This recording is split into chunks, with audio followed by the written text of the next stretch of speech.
কোন গোপনে মন ভেসেছে ধারাবাহিকের আজকের পর্বে আপনারা দেখবেন অহনা ও অরুণাভ আলোকস্বরকে সাথে নিয়ে চলে এসেছে অনি ও শ্যামলীকে মারতে। কিন্তু অহনা বারবার অরুণাভকে বলছে অনির যেন কোনো ক্ষতি না হয়। তারপর গাড়ি থেকে নেমে অরুণাভ আলোকস্বরের কাছে ফোন করে বলে শ্যামলীর সাথে অনিকেও শেষ করে দিতে। এদিকে অনি ও শ্যামলীর কথা মতো মন্দারের লোক কৌশিক আলোকস্বরের একজন লোককে ধরে ফেলে।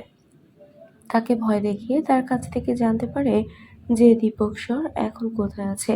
আর এটা জানার সাথে সাথে কৌশিক শ্যামলীকে ফোন করে জানিয়ে দেয় দীপক স্বর ড্রিমস নাইট বলে একটা ক্লাবে প্রতিদিন সন্ধ্যার পরে আসে। এদিকে বাড়িতে জেঠুকে মিষ্টি খেতে দিচ্ছে না অপরাজিতা, তাই মন্দারের কথা মতো অপরাজিতার মাথায় পিস্তল ধরে অপরাজিতার কাছ থেকে সব মিষ্টি নিয়ে খেতে শুরু করে দেয় দাদু। এদিকে অনি শ্যামলীকে বলছে আমি কিছুতেই তোমাকে ওরকম বিপদের জায়গায় নিয়ে যাব না। কিন্তু শ্যামলীর মনে মনে বলে আমি তো ওখানে যাবই। এদিকে অরুণাবর কাছ থেকে সব খবর জেনে নিয়ে গিয়ে অনি ও শ্যামলীকে কিভাবে মারবে এবং তার সাথে মন্দারকেও শেষ করে দেওয়ার প্ল্যান করে দীপক স্বরের এই আলোকস্বর।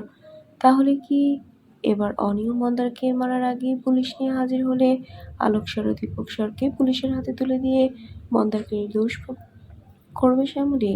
বন্ধুরা, আজকের পর্ব নিয়ে আপনাদের কি মতামত জানিয়ে দিন কমেন্ট করে। নিয়মিত সিরিয়ালের আপডেট পেতে আমাদের চ্যানেলটি সাবস্ক্রাইব করে সাথেই থাকুন। ধন্যবাদ।